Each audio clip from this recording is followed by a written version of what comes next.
Good morning, everyone. Our topic for today is about the learning material that I posted last time about the artist and the artisan. And now we will discuss also the subject and content in art. After going through this module, I am expecting that all of you can differentiate an art from an artisan, differentiate content from subject, classify artworks according to subject, and analyze how artists present their subjects in relation to the real subject. Let us have first a short recap about the discussion last time.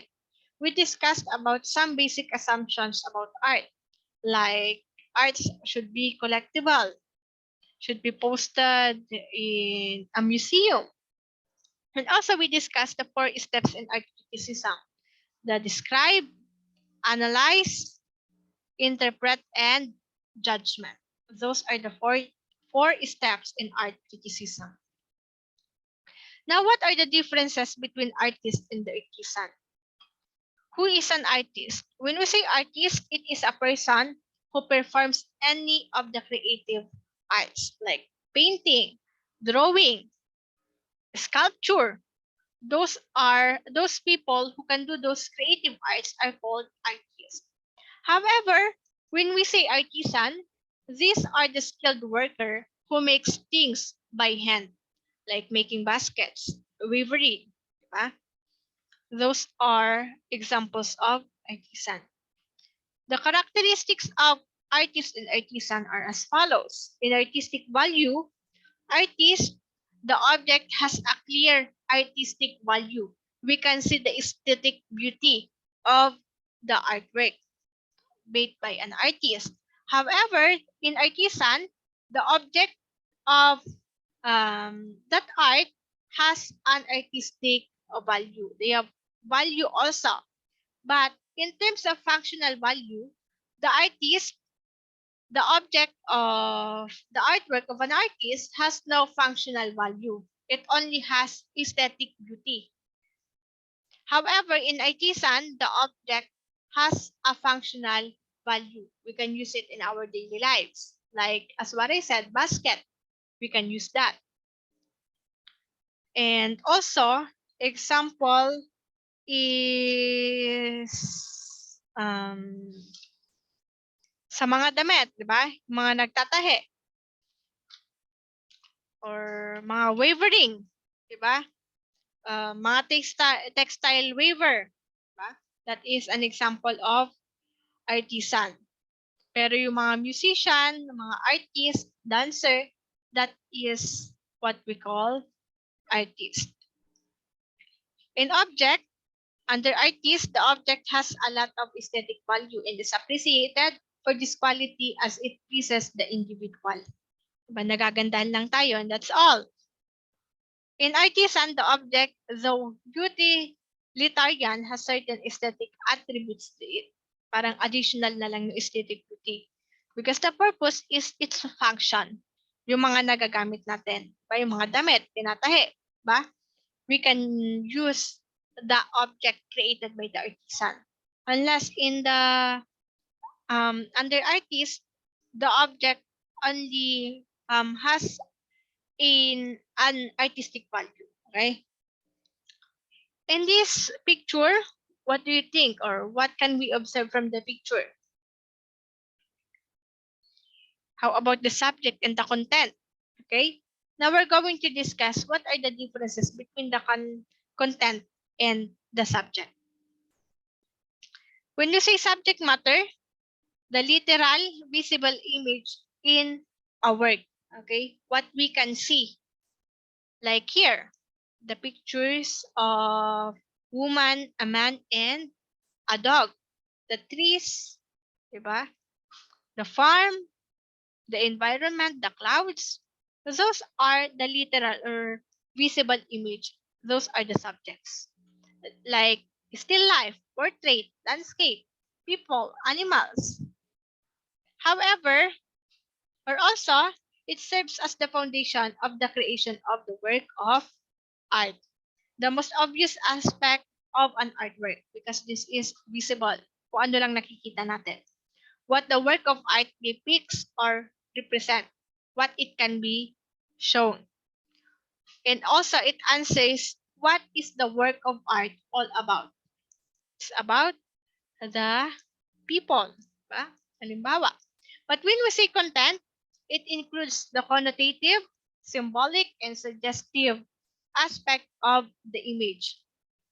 The communication of ideas, feelings, and reactions connected with the subject, because it is the meaning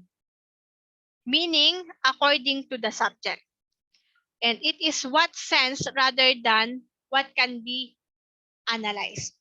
Okay, and this is the ultimate reason for creating art. Okay, what do the artist or artisan wants to convey, diba? That is the ultimate reason of creating art, or this is what we call content. Next,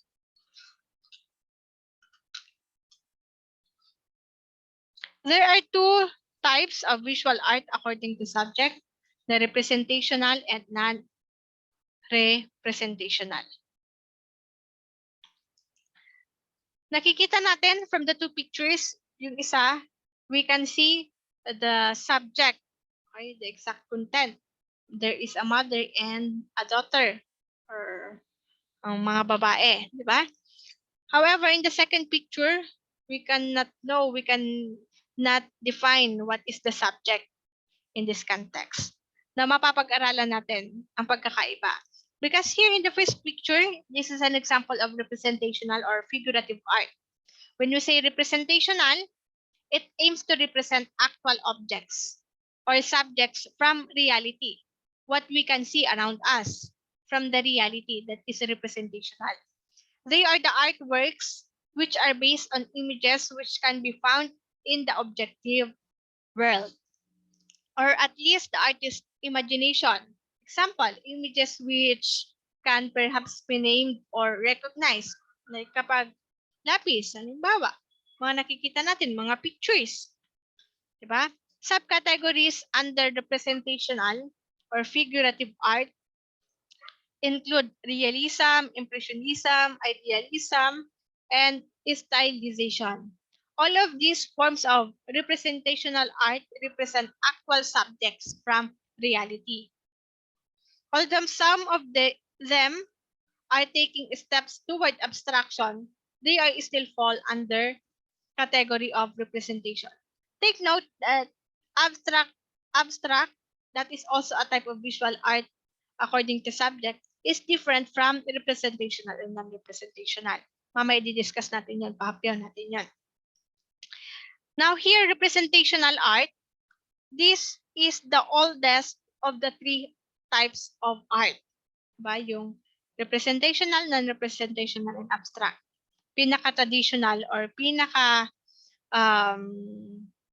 pinaka-oldest is the representational. It is also the easiest to identify from the viewer's perspective. Kasi kung ano lang nakikita mo based on the reality. It also represents the largest collection of artwork created and has gone through many phases and movements. Yet the principle of presenting the viewer with the recognizable subject matter has stayed the same. Example, painting, sculpture, graphic arts, literature, theater art. Those are example of representational art. And also, ang tawag sa mga gumagawa nito is artist. Kasi nga, nasabi, aesthetic beauty lang without any function. In non-representational or non-objective art, ito yung kabaliktaran ng representational, because it is another way to refer non-representational art. Essentially, the artwork does not represent, show, or depict a person, place, or thing, or animals in the natural world. Usually, the content of the work is its color. Like ito, black and white lang. Shapes, mga brush strokes, size, scale. And in some cases, it's just the process, the way the way the work is made. Okay? Many people have difficulty in understanding differences between abstract and non-representational, right? So ano ba yung pagkakaiba? The clear difference lies in the subject matter chosen. Kung ano ba yung subject niya.